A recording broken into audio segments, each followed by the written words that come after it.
Good evening and welcome back to the AfriCanadian Resource Center. We welcome you. Today is Monday, obviously. It's a bit chill outside. We're getting into the cold months, winter months. You know what that means, obviously, for the many of us. Winter is just not made for many of us. And so, I hope you have your jacket. I hope you have whatever you need to have on, making sure that you are safe, obviously. We know what's going on as far as COVID and all of that. But in the meantime, as we try to get ready for winter, let's also keep safe. Let's keep going as far as what we do in our communities. Today, actually, I would like to start by apologizing. Last week we had a show and we went on air and we went live and everything was good, but we did not have audio. We had some technical difficulties. And so we're bringing you that show again today. We're going to air it from the beginning to the end as far as the interview we had with Mr. Gabriel of the Ghanaian community. So we wanted to apologize for that, and we really wanted to make sure that you get the interview because we thought the interview was important for you to hear it and obviously to go live with it. And so we're going to be bringing back that interview with Mr. Gabriel of the Ghanalinx, and that's coming shortly. But in meantime, before we get to the interview, as we do every evening, we have some news, some updates for you as far as COVID is concerned across Canada. And we begin in Ontario, as we always do, where 7 days average of new COVID cases has hit another record high, despite new infections being down slightly on Monday. We have obviously looking at the average now. They say that the 948 new infections are down from the 977 cases reported on Sunday, and 1,015 cases reported on Saturday. But the 7-day average number and cases now sit at an all-time high of 919, which is again, we are really getting hit hard. I've just been looking at different numbers from different places. Toronto, Ontario, we are facing the worst of it, and so for those of us who come to work every day, that's a risk we have to take, but at the same time we do our best to stay safe, and we are seeing the measures that are being taken by individuals, people, commuters. Everybody is looking out for everybody, so that's good to see, obviously. They say that the Toronto recorded the most with 315 new cases, followed by Peel Region, which recorded 269. There were 81 confirmed cases in York Region and 64 in Ottawa.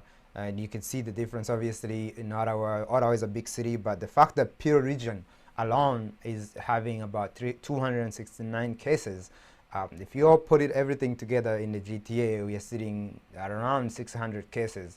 That's a lot. That's a lot for those of us, again, who are coming. I live in Peel. I work in Toronto. So you can imagine, it's almost like going through battlegrounds. But again, we are determined to bring you this program every evening, Monday to Friday, and so we will do that. They say that areas like Hamilton, Niagara Falls, Windsor, Halton, and Waterloo are also reporting new case numbers in double digits, which I'm assuming this is new. We haven't covered those individual cities, but obviously these are small towns, so the fact that they're hitting double digits is also concerning. And worldwide, the COVID-19 infections have infected at least 46.5 million people and led to more than 1.2 million deaths, according to a count of confirmed cases. So again, this is numbers to keep following, but also let's start looking at it from another angle. Yes, this is happening. COVID is real. It's touching many lives. It's affecting our way of life. But at the same time, 2020, for many people, looking at the interviews that we've done, 2020 has been a very positive year for many people. It's a time, obviously, for reflection. And I think if you're facing this, if you're in Canada especially, because there are people who are going through worse things. But for Canada, for Canadians, there is support. There is support from the government. So yes, you might not have the job that you had, or you might be having a job but you're affected because you're stuck at home. There is a lot of things that are happening, but remember, at least you have that. You have your life. You have the time to sit and think and really look at what life is about, and really take that moment to go to evaluate where you are, where you have come from as an individual, as a community, as an organization, whatever your situation is. So I think that's something we all need to do. If you have to start today, I saw a post on Instagram. Actually, this is from one individual that I follow. Is it Rasta? It's Mr. Moses from Tap Magazine, who posted a photo saying that, you know what, 2020 might have been lost, but I can recuperate, or I can get, I'm paraphrasing here, that I can fit the next 2 months in it and recover the whole year. So he's gonna go ahead and do whatever he can to actually recover all of the lost months. And so that's what I think we should all do. If you have lost all these months because of COVID, take this month, begin in November, actually reach deeper and really see what you can do to do your best, whether you're at home or at work. Take advantage of the time we have to create something for the future, because the future is still there. You know, tomorrow, next year, the year after, they are going to happen. COVID-19 is not going to be here forever. So let's start looking at things from a positive perspective. Anyways, that is news for us today. I wanted to cover a piece that I wanted to highlight, but maybe we can do that after the commercial. I wanted to just go and do a sort of you know, like how I want to always go back and look at some of our heroes in Africa, and today we have one that we want to cover, but let's do that after the commercial.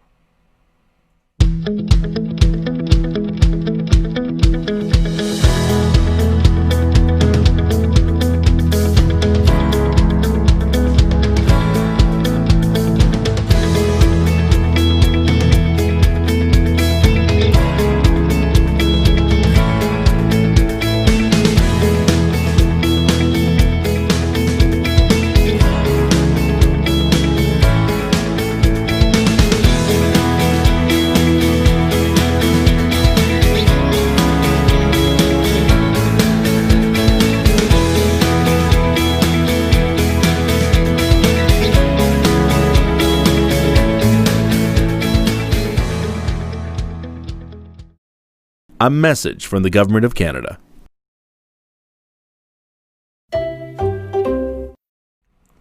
All right, so today, November 2nd, I wanted to take a look back at one of our greatest giants as Africans, and that is the King Haile Selassie. We are obviously looking at him because on November 2nd, which was 1930, he was coronated as an emperor. And we wanted to look back at his achievements as a king, but also as an African overall, because that is one of the, if you look at African history, when you look at where we are today, when you go back, you can see a lot of the work that was started by Haile Selassie. And so that is what we wanted to do today. Emperor of Ethiopia from 1930 to 1974, Haile Selassie was known for modernizing his country and for helping to establish the Organization of African Unity, now the African Union, in 1963, and for being overthrown in 1974. He is also regarded as the Messiah of the African race by many Rastafarians. Exiled during World War II after leading the resistance to the Italian invasion, he was reinstated in 1941 and sought to modernize the country over the next few decades through social, economic, and educational reforms. In the face of a wave of anti-colonialism sweeping across Africa, he granted a new constitution in 1955, one that outlined equal rights for his citizens under the law. A member of Monrovia bloc of African nations, Selassie, along with other leaders from Senegal and Nigeria, wanted a gradualism in the EU towards further integration, whereas those in the Casablanca bloc, which were Ghana, Egypt, Libya, and Morocco, wished for a political organization, something akin to what Europe would do decades later. Selassie would be the main settler of the differences, and the AU was established under the Monrovia bloc line with further integration in the plan. Today, Selassie is recommended as a visionary, a Pan-Africanist, God, and King. His amazing will, service to the people, and vision shines his legacy as maybe the truest African giant. So as you know, obviously, we have heard a lot about Selassie, and we just wanted to go look back. For those of you, if you didn't know, now you know. Today is a day that we should look at the legacy of the Emperor Haile Selassie. Of course, for the Ethiopian community and members of the Ethiopian community, this is not something they don't know. But for the rest of us African Canadians, why not always look back and appreciate people who have helped us get to where we are. Appreciate it. So I would like to say Black Power to Selassie. And honestly, I think many of us, I grew up sort of, you know, when you have Rastafarian friends, I really learned more about Haile Selassie from Jamaicans than from my own history classes in Africa, which tells you a lot about how we treat our own heroes. I was talking to one of my friends who tells me about how in Ethiopia, they teach a lot about the Ethiopian history. So obviously, like I said in that piece, it's for the Ethiopians, Haile Selassie is obviously a giant hero. And for the Africans, obviously, historically, we know him as a giant. But we don't celebrate him as much as, for example, the members of the Jamaican community. And I think also when we look at people like Nelson Mandela, to me, if you ask me, Haile Selassie established the greatest achievement in Africa compared to what Mandela did. So I think, yes, the emotions of Nelson Mandela's journey and everything, people get caught up in all of that. But look at our heroes. Let's raise up all of our heroes, and Haile Selassie deserves another look, if you ask me, and not necessarily just for the continent, but all of us in diaspora. So I thought, you know what, let's highlight that. Obviously, it requires all of us to go back and to look at some of our heroes overall. But that's something we want to continue to do as we go forward with this program and on our platform on the AfriCanadian Resource Center. Which reminds me again, by the way, so for the AfriCanadian Resource Center, we continue to reach out to community members. We have interviews every night.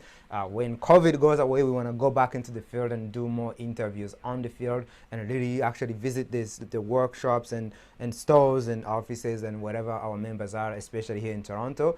This is something we continue to do. So if you have any member of the community, whether they have a non-for-profit, a business, they are leaders in the community, and they are interested in sharing some of their resources on our platform, let us know. Shoot us a message. We're on Instagram, we're on Facebook. You can also send us a message directly on YouTube, or directly by simply sending us an email at info@rcfc.ca. Basically, just let us know so we can reach out to these people and let the community know where they are, and obviously have access to those resources. And we have some of our resources as well. We've been working with many leaders in the community. We have been able to get a lot of funding. For example, right now there is we've been approved for a few fundings for within the Rwandan Canadian community here in Toronto. There is a lot of work that's happening in that community, and we are also reaching out to other communities and asking for them. Some of the individuals are applying on their own as individual organizations. But where we can, we are putting together, we are working with with an organization here in Toronto, the Network for Advancement of Black Communities, and we are trying to create clusters for these organizations so they can actually access funding that they would otherwise not be able to access. So if you have anybody that's interested in applying, shoot us a message. If you are interested in it, we will definitely do our best to at least connect you to the funders, and maybe give you some advice as well to see if there is a cluster that can be created in your community. So yeah, please do let us know, and keep shooting us some of those resources, send us some of those individuals, and we'll do our best to serve you as much as we can. So anyways, we're gonna go for our interview we did last week with Mr. Gabriel. Again, I would like to apologize for the technical difficulties we had last week. We realized it and we wanted to go live again with the same show, just because we feel like it's always better to have this experience. And so without further ado, let's bring you Mr. Gabriel and the Ghanalinx. All right, Gabriel, thank you so much for joining us. We really thank you for being able to take your time off to join us. And we've been really trying to connect with the Ghanaian community. So really, we are glad to have you, and we really want to know more about the community. But before I even say much, tell us who you are and what you do in the community. Yes, thanks for having me. This is a great platform for us to, have a dialogue. My name is Gabriel Odartei. I was born and raised in Accra, Ghana. I am the founder and managing director of Ghanalinx Media Group, which is a multifaceted media enterprise here, based here in Toronto. I'm also a community activist, so I do a lot of work in the community. I'm actually currently this the Ghanaian Canadian Association of Ontario, which is like the umbrella organization for Ghanaians in Ontario. So in a Oh, nutshell, that's that's what I amazing. yeah. That's amazing. You say I didn't hear well. Are you are part of the committee of I'm the the Ghanaian Association? I'm the secretary of the Ghanaian Canadian Association of Ontario. That's my Okay. community work. Yeah. Okay, amazing. Because you know that those questions are coming. We are really interested in knowing what communities are doing, especially during COVID. But first, Yes. before we get there, what do you do as the Ghanalinx? Or what is the main work that you're doing as far as that corporation is concerned? Okay. So professionally, I'm a digital marketing consultant. I'm also an event organizer. But 12 years ago, when we started Ghanalinx, the idea was just to create a platform where Ghanaians over here can go to learn more about Ghana. This was before social media and all these things were around. So my platform was there for you to go and learn more about Ghana, the kind of foods we have, all these things. And we use it to promote Ghana and the diaspora over here. So when events happen in the community, they go to the website to look at the photos. This was before even Facebook got very popular, right? So that was initially the plan. And over time, we've developed and grown into different things where we've hosted events in the community where we bring, I think we hosted the first ever red carpet movie premiere where we brought African movie stars to Canada to premiere their movie. That was back in 2011. So I got into event promotions and that kind of stuff. And so in a nutshell, Ghanalinx is a social enterprise where we have different things that we do, but it's an online platform to bridge the gap between Ghanaians back home and in the diaspora. Okay, so if somebody wanted to know what's going on in Toronto within the Ghanaian community, they should come to you. They should go to Ghanalinx and they will be able to They will find those know. details. That's right. All right. So, well, tell us a little bit about the Ghanaian community. Maybe as a person who, from the media perspective or from that branding perspective, when it comes to the Ghanaian community, what does your community look like here in Toronto? And maybe you can extend to Ontario and Canada if you will. But I really want to understand because I do have a lot of Ghanaian friends, but we've usually connected in terms of work and things like that.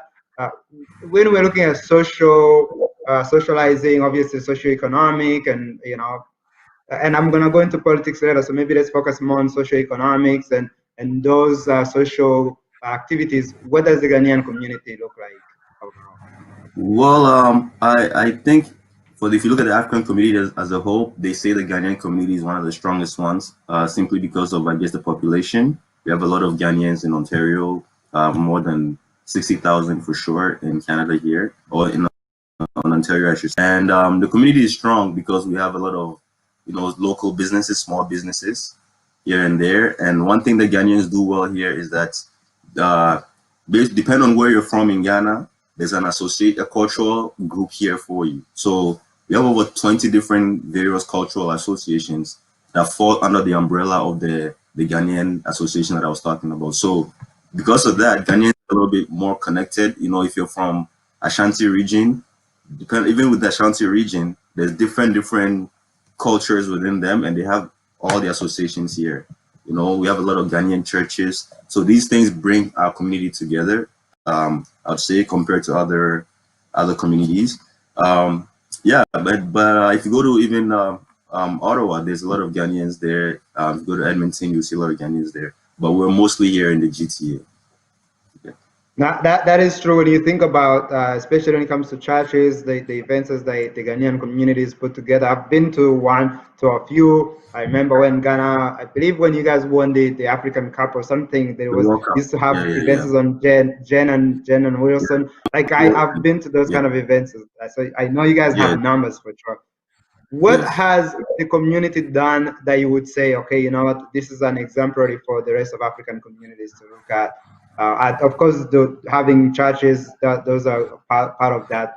But what is the one thing that maybe either that's been done or that you're working on and reporting as a media organization that you could say, this is something for the rest of Africa to look forward to, Well, as an example?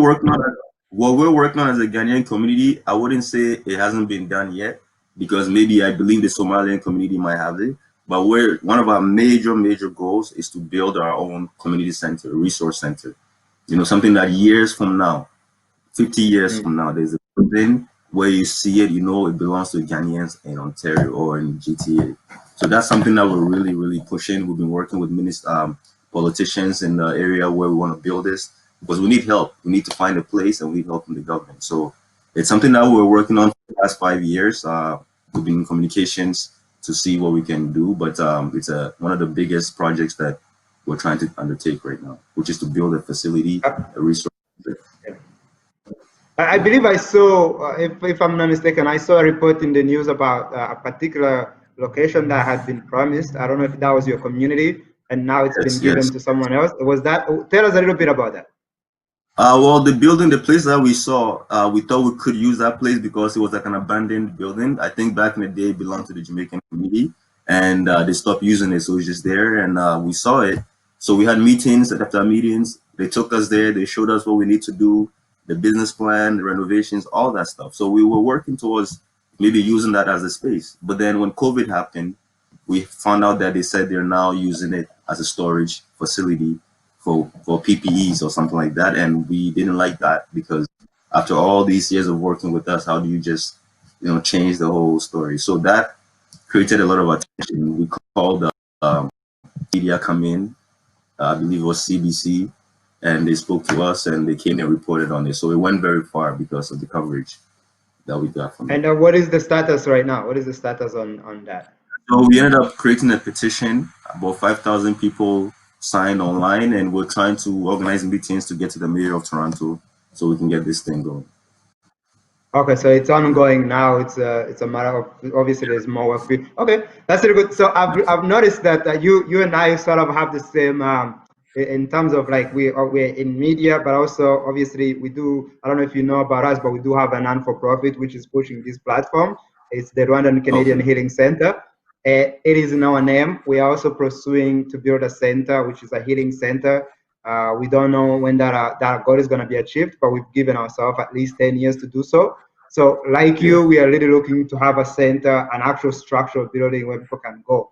And I think, to me, it's not just for the Somalian community, or the Ghanaian community. We should all have these centers, because if people want to learn about the Ghanaian experience, if they want to learn about those different tribes and cultures, they should not just go online. They should go to a place where it's like a museum. You could have media. You could have all these things. So yeah, I agree completely. It's very necessary because if you look at other communities, they have it. Like if you look at the Jewish community, they have a very amazing resource center with the gym and everything inside. So it's something that is just needed for our youth, for the youth coming up to know that this is a place they can go to, they can call home. So it's something that, yeah, for the whole African community, yeah, it's something we need. I agree. No, that's amazing. And if anybody can achieve it, it's the Ghanaian community, because you have numbers. That's one of the things that I think when I started going into meetings with the MPs, when I did my when we launched the campaign to build the center, one of the first questions they all asked me was, how many Rwandans are in Toronto or in Ontario? And I never had an answer. The fact that you have an answer, and it's a huge number. Well, even us, it's an estimate because people underestimate the numbers. If you go to like Statistics Canada or any of those places, they might tell you there's 15,000 Ghanaians because it's underreported and it's old, outdated. They didn't report the young people. There's a lot of reasons, right? So even with our organization, that's something that we're trying to work on to get the actual numbers, because it's something that's very important, and we are kind of estimating, because if we go by just churches and associations and professional groups alone, we can estimate around that 60,000. But I'm pretty sure it's a lot more if you include the younger ones, the people who are not involved in the community, and so on. So yeah, it's something that we all should try to get that data. Let me ask you this, because this is why we actually set up the AfriCanadian Resource Center. It's still a challenge for us. How do we go about accounting for Africans who are in these, whether it's in Ontario or in Canada? How do we do this? Do you have any idea? Because we're still, yeah. Well, I have a little bit of idea, because with us, we created a team which included 2 professors, myself, and one other doctor, and we were tasked to come up with the methodology or the process to come up with this information. So one of the professors, that's what he does professionally at York University. Maybe I'll connect you with him after, but this is his job. He gets flown to different parts of Canada to get that demographic data. So he came up with the solution of what we have to do. One of the solutions had to do with actually doing a survey, like an actual physical survey that people will fill out. The other one had to, which I in my section was going to be the online version, how to collect that data online. And then there was another version I think that we came up with. So we looked at all three, but the budget to do that project is a big budget, and we need like a government funding, government support to be able to do it. So that's what is holding us back at the moment to actually roll out this project, because we had a budget done, everything. The professor wasn't even going to take any pay, but he was willing to hire assistants and all of that to be able to do it properly. We haven't got that far. So just let me tell you, that's music into my ear, everything you're saying, because my, not a challenge, but I guess maybe something I would really love to work with you on as the Rwandan Canadian Healing Center is there a way to collaborate and then seek for funds together? Because whether you want to do it through just the Ghanaian community or look at it from individual communities, the work, or at least having professionals, which you already have, is something that we're not there yet. We started by sort of addressing the need on a sort of an umbrella level, but like the details, like having an individual that can go around and do those kind of stuff, that's something that we would really have to maybe access that resource. But also on the media side or website platform side, we definitely would be willing to use our platform, which we are developing right now, and get to that place where we need to account for our people. So if you're interested, we can have these conversations after this, but we definitely would like to have that cooperation. Yeah, we'll have that conversation offline, and I'll connect you with Professor Mensah, because that's what he does, and he'll be able to even advise you more. Because amazing. Go ahead. No, for him, he was just saying that, you know, without funding, you can't do a proper census survey. And what is maybe you don't need to mention the number here, but what are we looking? Are we looking in hundreds of thousands, or is it like tens of thousands? Hundreds. If you want to hire research and volunteers to go around doing all those things, yeah, you should be looking at around that budget. No, it's necessary though, because again, the first thing that we are asked is how many members do you have in each particular community, and it's a fair question to ask. If a politician looks at the community and says, you know, what I need from them is this and this, and you don't know how many members you have, it's fair to ask that question. And I think for us as Africans, as individual communities, whether you're looking at the Rwandan community or the Ghanaian community, or even within the Ghanaian community, the individual communities, it's our responsibility to know how many members, whether they are active or not. And so I think it's something we need to look into. My next question to you, and it's more, I'm looking at it in terms of COVID-19. How has your community responded? But also, have you, as an organization or organizations, have you been able to access the funding that are available? Because that's another challenge that we are facing, where non-for-profits are not able to access funds that are available for you as an African organization. Yes, COVID, as far as the Ghanaian Association is concerned, COVID has been a blessing in disguise, in a way. It's actually helped the organization. Through that, we're able to join this cluster group with like North Etobicoke cluster group that has all the other nonprofit organizations within that area. So with that, with us being in there, we get access to a lot of resources and information. If any grant is coming, it gets posted over there. We'll see it, we'll apply for it. If there's any free products or free things given away, we'll hear about it because we're part of that, and then we'll go apply for it. So it's been great. We've got a few grants for the COVID. We worked with the Red Cross to get the grants to provide food to the community. So for the past 4 or 5 months, we've been delivering groceries to seniors and vulnerable low-income families. We provided PPEs to a lot of people, a whole lot. Like, we've been able to do virtual programming now. We're even establishing more programs, one for the seniors, one for the health departments. So a lot of things are happening that we weren't doing before as a result of COVID. Even the virtual events that we do now, the way people come online to pay attention, if we were doing it in person, some of them get very low attendance. So we've now adapted to the online ways of doing things, and it's been great, I would say, for the organization and even for my own media platform as well, because a lot of things I've been able to do now as a result of COVID too.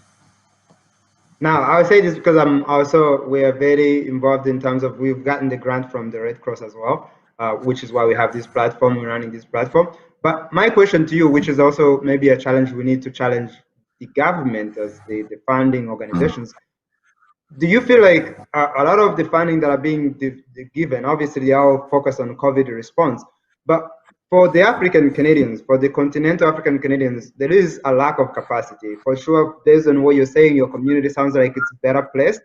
You have community, obviously your organizations, I'm sure they have board of directors and things like that. But the majority of our I'm organizations actually don't have those things. yes. So I Yeah? was gonna say the reason we're able to get what we're getting is because Mm, we've been around for over 20 years, right? They've been there. It's just mm, that they weren't exposing themselves well, promoting themselves well before the previous leaders. So they've been around. mm, People know that you go to the website, there's work to show that we actually do what we say we're gonna do. So before the funding came, some of these things we were already doing. So it's easier for mm, us to go and apply for funding for something that we know that we could get, right? Because we've been doing these things already. We have board of directors, we have all those things structured. It's just that we were also struggling in the past because of funding to be able to actually do mm. more and grow, even eventually give hire people and all that stuff. We're not there yet. But COVID has made it possible to be able to acquire those things now. So for And the other how do we get to the organization, level? Yeah. yeah, And go ahead. okay, Sorry. maybe answer. I wanted to finish your thought because I think that connects to this. But how do you get to the level of being able to actually hire? Because for me, I feel like every organization that's doing work on the ground should have at least 1 to 3 full-time employees. And for the continental, if I'm being generous, we are lucky we have one, but a majority of our organizations don't have everybody's volunteers, and we still Yeah. need volunteers, but we don't have people who are actually doing the day-to-day, the most important work, which is like actually getting to know what's going on, apply to funds, obviously do the service work that's being done. How do we get to that level as organizations? That's something that we are also kind of we've been struggling, not struggling, but we haven't reached there yet. It all comes down to Mm, funding because now that we're applying for capacity building type of grants and stuff, if funding comes, you can hire people part time. But I agree with you 100% that we should have at least 1 or 2 full time workers to work for your organization. It's a little tricky in the African community. People don't believe and people don't like. How do I put it? So like, if someone sees that you're getting paid to do community work, some people might take it different. They don't know that they're working. no, they Yeah. basically, I think we're expected to volunteer and volunteer and volunteer, even though you're doing more And I work yeah, and than I people can who are use doing myself nine as to an five. example. Yeah. I can use myself as an example. There's times where people wonder, do I even have a regular job? Because how come I'm always involved? People can reach me right away when it has to do with the Mm, community, right? Um, Before some new people came in, I was the same person managing social media, doing the websites, media work, grant applications, blah blah blah. So if I'm getting compensated to do this, it makes sense, right? But to explain this mm, to the general public, that's yes, yeah. this and that, it's something new for us, and I think we'll get there. Mm, But mm, I also say, okay, now imagine your organization is in a position to hire people and also fire people. They don't do their job. mm, What happens mm. if you fire someone in your own community? Like someone that you know or you see. So these are things that we have to maybe you have to hire an external person to do HR work.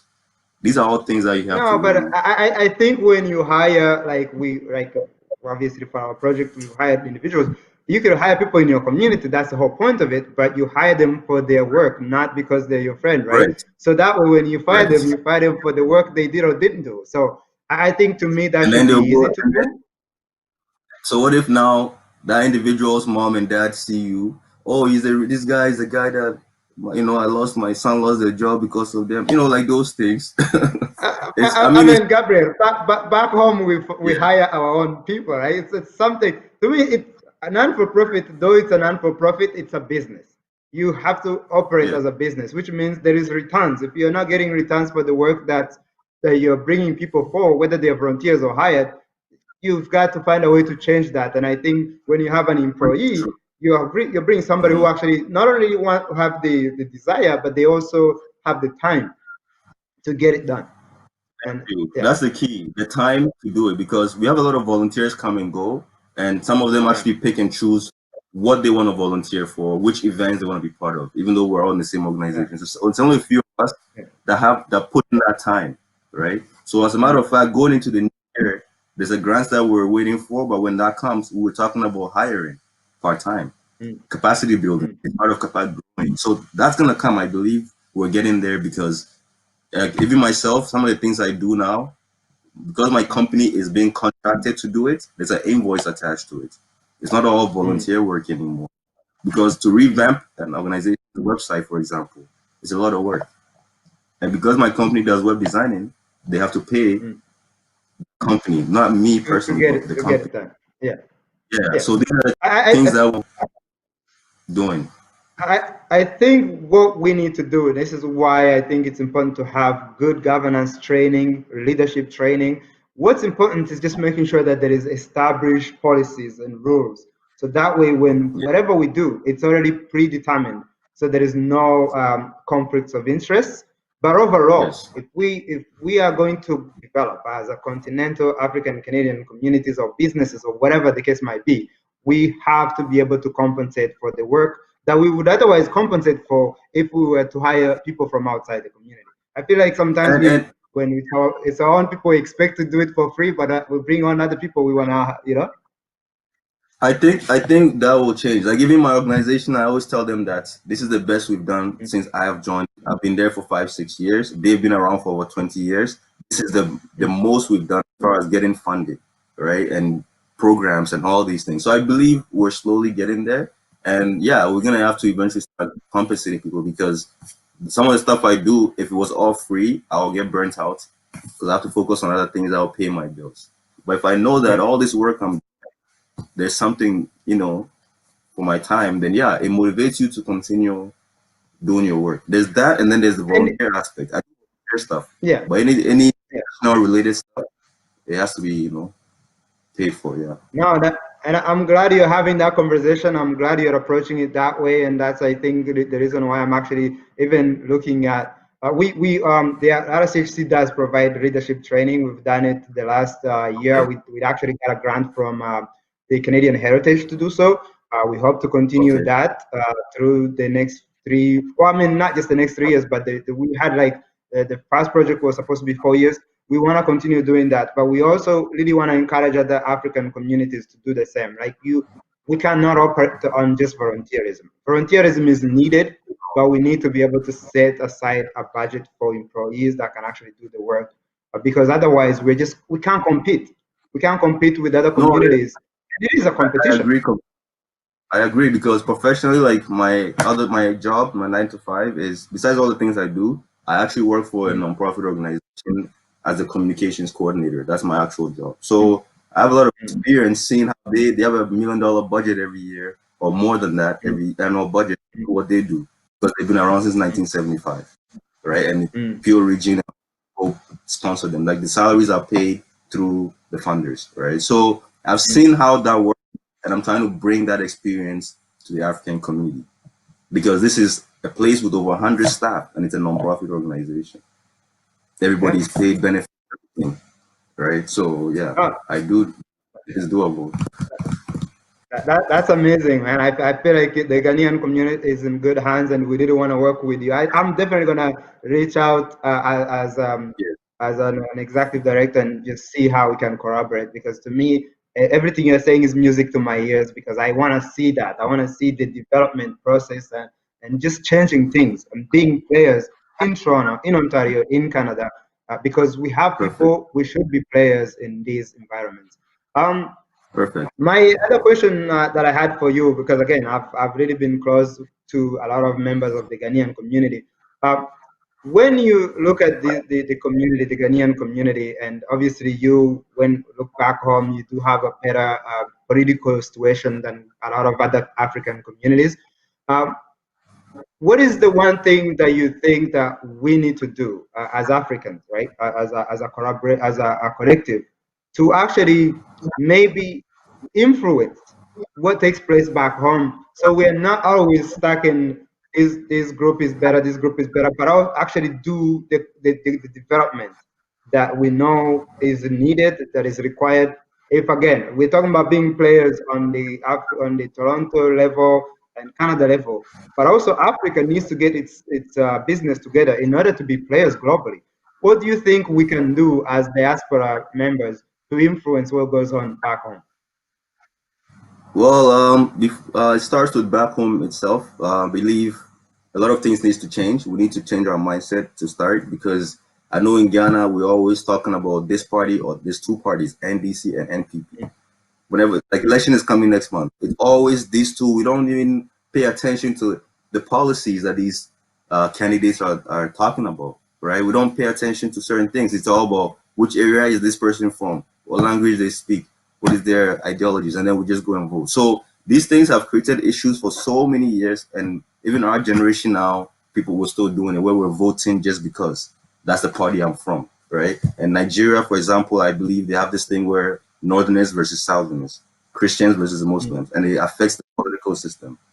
Instead of looking at who actually has the best interest of the country, who actually has demonstrated when they're on power, they'll do the things they say they're going to do because they were already doing it before they even came to power. We have to look at those type of things. I also believe they have to open the door for diasporans. We outside, maybe we've seen more things, we're exposed to a few more things, and we can bring that to the country. But when you come in, the process to even get to be elected as a public official is sometimes is very tedious. Like Ghana, they'll tell you, like let's say I wanted to go back now and go do and help the community and maybe eventually run for something. People will say things like, but you're not one of us, you're from Canada. You don't know the system. Meanwhile, I was born and raised there. I'm very in tune with Ghana. My friends are all there and stuff like that. But people will look at you as an outsider. But you have a lot to bring to the table. Our first president, Kwame Nkrumah, was from the diaspora. They went and called him to come from America to join, right?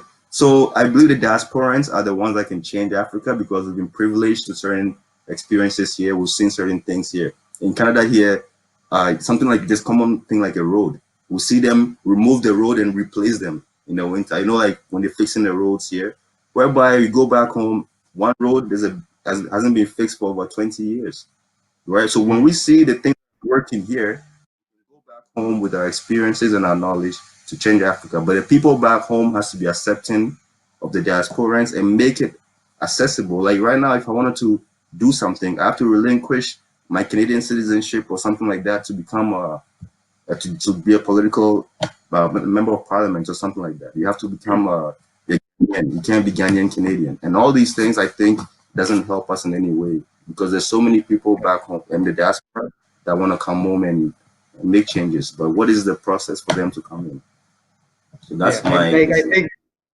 And I think maybe to summarize what you're saying, I think the political affiliation is more important from what I've seen than what you are actually trying to do for a nation.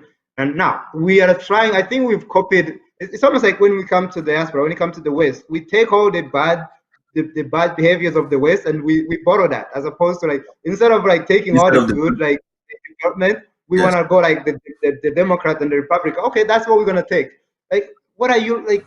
Because to me, that's what's broken in the West in the first place. And that's what you want to take back home. It doesn't help us. You know, like our way of thinking change completely before we can do anything. And also, like, I don't know, the whole democracy thing, that's a conversation of its own, but I just believe that you don't have to follow the way Western politics works. Every 8 years you switch. So what if someone was doing very, very well? Why can't they not be there for 3 terms? If the country is like developing, they're doing very good, there's no corruption, why can't this person run another term? You know, like these are things that were put in place and it's not really helping. Look at Libya, for example. Yeah, I've said this, Gabriel. For me, and this is a personal view, it's not a view of the RCC or the AfriCanadian platform, but for me as a person, when I look at democracy is in the eye of the beholder, right? Like for the African experience, and this is democracy in what it, not what it means, but what we, I guess the idea of it, which means freedom of expression, all of those things. To me, if there is a development taking place in a nation, and people peace, there is peace, there is development, there is all those things that we want in any country community. I don't really care who is the leader. Honestly, I don't. Exactly. What I care about is, are we happy? Are we moving forward? Do we have the freedom to express ourselves? That's what I care about. Now, if you can come Exactly. and do better than the person that's leading, please do so. But don't tell me, Come oh, and we do gotta better. change people. Yeah, like changing Yeah. titles means nothing if people are suffering. And as a result, in Ghana, for example, there's people who have political ambitions only because they see that as their way out, like their way Mm, of becoming rich. So mm, all this that they're is just to get a seat in parliament so that they're mm. good for it. Them and their family and friends are good. And a lot of people think like that. It's about who you know. When you get there, bring me with you, like stuff, There's a situation where an MP died, and right away, a week later, the wife wants to run. So I'm thinking, Mm. what if her patience, Yeah, like, yeah. it's her experience, but that's how we work. So this is our problem Yeah, right now. But I'll say this. um, Go ahead. Please go mhm. ahead. No, I was going to say, just to conclude, I believe our generation can change things, but we cannot think the way the previous ones were thinking. I second that, and I think it begins by building our work here in diaspora, having strong organizations in diaspora, having strong businesses in diaspora, being effective in our local diaspora areas will help the people back home. Otherwise, I think it's more like really, the way I look at it is if we are powerhouse or if we are players in the local politics in Canada, then we have the influence that can actually affect what's taking place back home. That's why I didn't want to see our communities here succeed and collaborate and work together. Where, yes, you're Ghanaian and I'm Rwandese, but overall, we are still continental. So we need to join hands and really build this and be strong together. That way, we can actually go back home. Because what affects you in Ghana, it's going to affect me in Rwanda. It's going to affect all of us Yes, if we are not careful. Because it always does, actually. If you look at it from colonization, independence, everything that happens as a wave. And so why not make a yes. wave of development and building, right? And also, because I'm in media and I do have, ambitions to move back home and do what a lot with the media platform, I do think I also blame the media sometimes in Africa because we glamorize entertainment way too much than anything else. Like our Mm, musicians are doing very well. They're the ones that, so when you think of success, it's like entertainment, politics, those type of mm, stuff. But you see media people talking about, like, I don't know how many, let me give you an example. In Ghana, there's mm, no call mm, center. I would say this: there's no call centers. Companies like Rogers and Bell and those stuff here, they send their calls to India.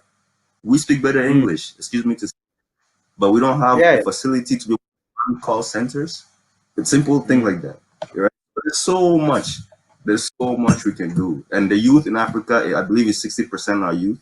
So we need to be thinking more of building things, infrastructures, and stuff like that, and forget entertainment and concerts because that's all we see in the media and celebrity gossips You and know those what I things. always, I always say, Gabriel, I feel like, and I might sound like a cynic or whatever, but I feel like as Africans, we are always celebrating. And my question is, what are you celebrating? Like if you achieve something, you celebrate. Yeah, yeah, If you have this victory, you celebrate. That's how I've grown to learn, right? But I feel like we are always celebrating, even if there's nothing to celebrate. We're just celebrating. more Yes, than celebrate yeah. because you're That's alive, cool. but you should celebrate that you have achieved something. And I feel like we just overdo the celebration with that Too entertainment much, and everything, and not so much about the too building. much. And building is painful. It is painful. I know why we don't want to do it, but trust me, we've got to. Have to We've build. got to. Like, yeah. We don't have to wait till election time. Right now, Ghana, they're building more roads because election is next month. We don't have to wait Mm. to do this. Like the previous president did so much infrastructure in the last 6 months before he left office because he thought he was going to win again.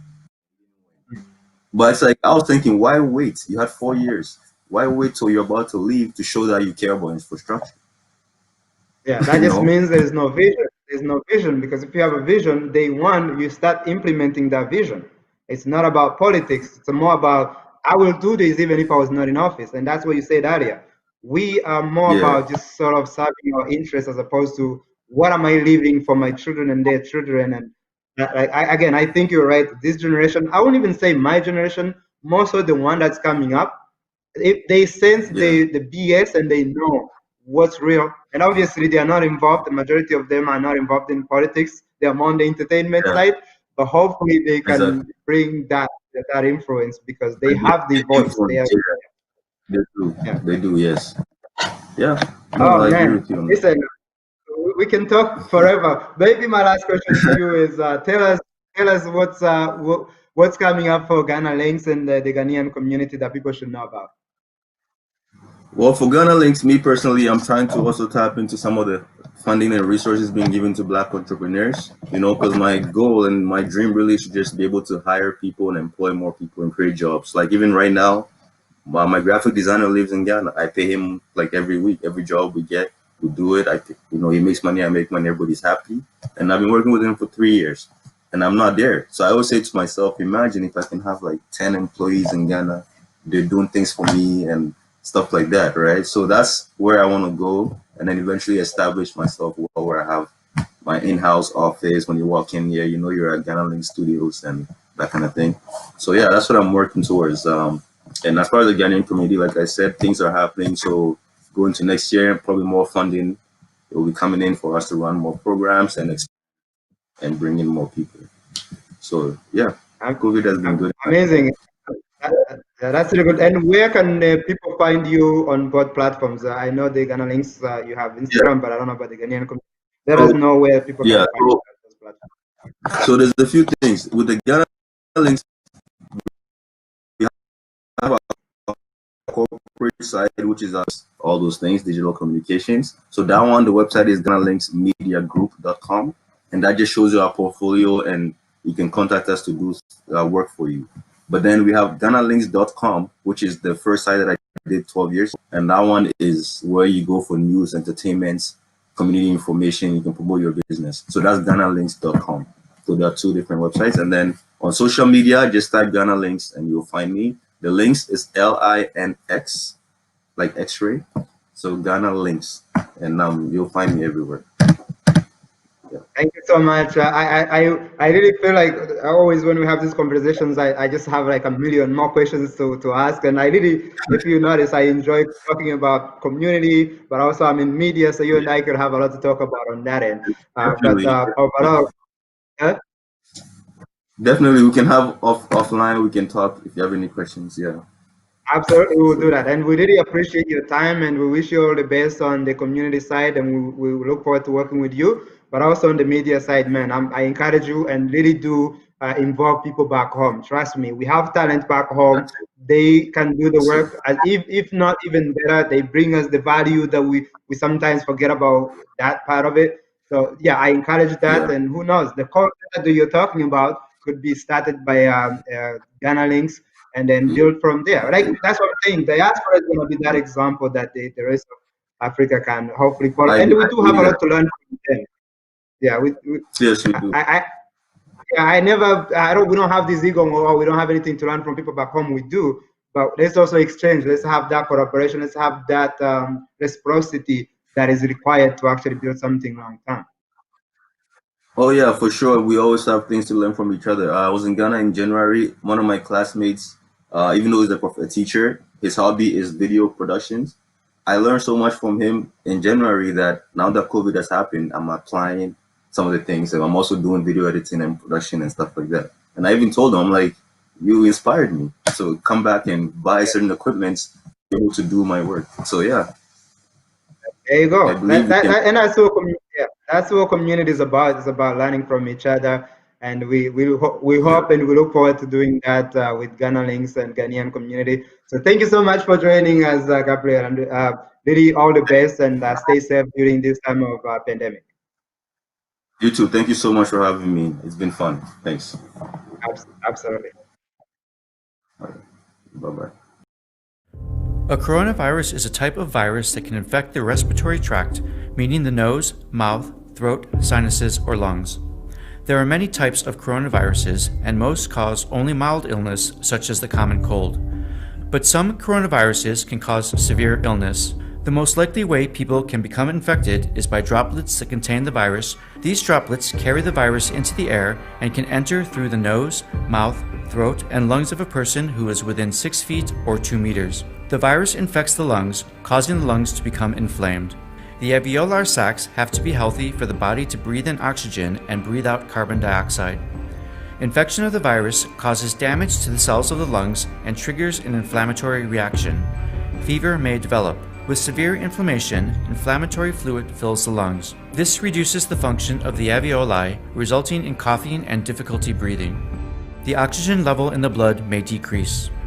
In some people who become severely ill, other organs may be affected, such as the kidneys or the heart.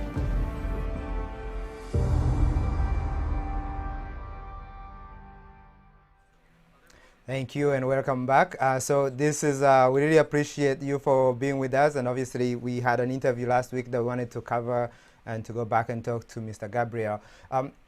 Today I want to address obviously the big elephant in the room, which is the elections that are coming up tomorrow.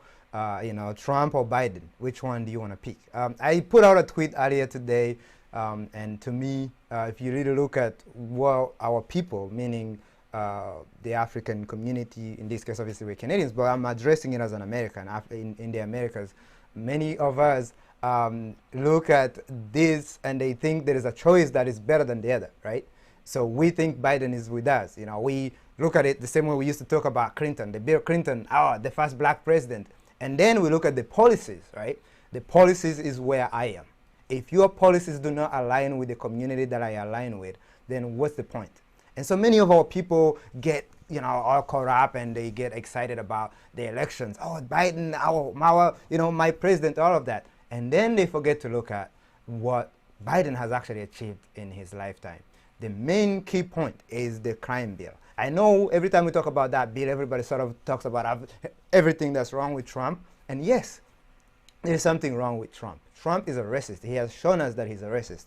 But you know what I like better in my leadership, or the leaders who are leading me, is to know what they're about. If I know you're racist, I know how to approach you. We know Trump is a racist, so we know how to approach him. Biden is the one that's hiding, pretending he's our brother, our bloodline. He's doing everything to show us that he's with us. But we look back and see the one thing that has crippled the black community, the black family. It is the crime bill. Of course, there were other things that led up to it. But the crime bill literally took black men from their profession areas, from their businesses, directly into the prison line. So it's like what they call the pipeline to the prison line. And that crime bill is still into operation right now. Obviously, Obama tried to sort of provide forgiveness for some of the prisoners. But to me, the crime bill itself has to go. Biden has never addressed letting go. Actually, as of recent, he had never apologized for that bill. Him or the Clintons, specifically Bill Clinton, have never apologized for passing that bill and for making black men into the guinea pig, where we're actually being put into prisons and working for free. And that broke down the black community. And for the people that are excited about tomorrow, about voting for Biden because he's not racist, look at the policies. Look at the policies that the man has passed on for the years that he has been in power. And then, of course, we think, oh, yeah, but he's with Kamala Harris. If you listen to Kamala Harris throughout, which I have, many of the things that she did, of course, she was a prosecutor. What she did was enforce the policy that Biden passed. So if anything, those are two of the, because we talk about, oh, let's vote for the lesser of the two evils. To me, this lesser of two evil is still evil. What Kamala Harris has done in her career shows that she is not aligned with the black community. And of course, everybody's like, yeah, but who do you vote for? I need you to Google or search for two hashtags. One is ADOS or FOD, Foundation of Black, so FOA, Foundation of Black America, or the American Descendants of Slavery. These are two groups. These are members of the American community, the black community, that are speaking the same language that I'm speaking to you right now. And being an African Canadian that is in America, one of the things I want to do first, before I even make a step towards any other community, is align with black communities that are already here. Because they understand the struggle. They have lived this struggle for years and years and years. And so if we're going to come and align with anybody first, it should be the people that suffered in the hands of the racists, such as Biden and, of course, Trump. And so if they are saying that neither one of these are a good choice, guess what? That is the choice I would have made if I was an American. I am not an American, of course, I'm Canadian. So everything I'm saying is, take it as you will. But for me, There is no choice. If we are choosing between two evil, then you might as well just give me the third one, which is I'll sit out. I'll wait for whomever wins, and then I'll go to them and say, this is what I'm looking for. Because we know neither one of them is looking for the interest of the black community. And first, for me, I look out for the black community before I look out for the general community, because you know why? We have been left behind, we have been forgotten for years, and until we can actually sit out, nobody's going to take us seriously. That is my take on tomorrow's election. Whomever wins, there is no winner for us. The only win is if they actually do the work that we want done for our people. And that is where we need to come up with an agenda. That is where we need to push agendas. That is what we need to do as Africans here in Canada, as Africans and Black Americans in America. With that, I would like to say thank you for joining us. We'll see you again tomorrow as we do every night. And as you know, the AfriCanadian Resource Center is a platform that is going to continue to bring you these resources for the next month and a half. So we hope you continue to join us every night. I'll see you again tomorrow. Black Power.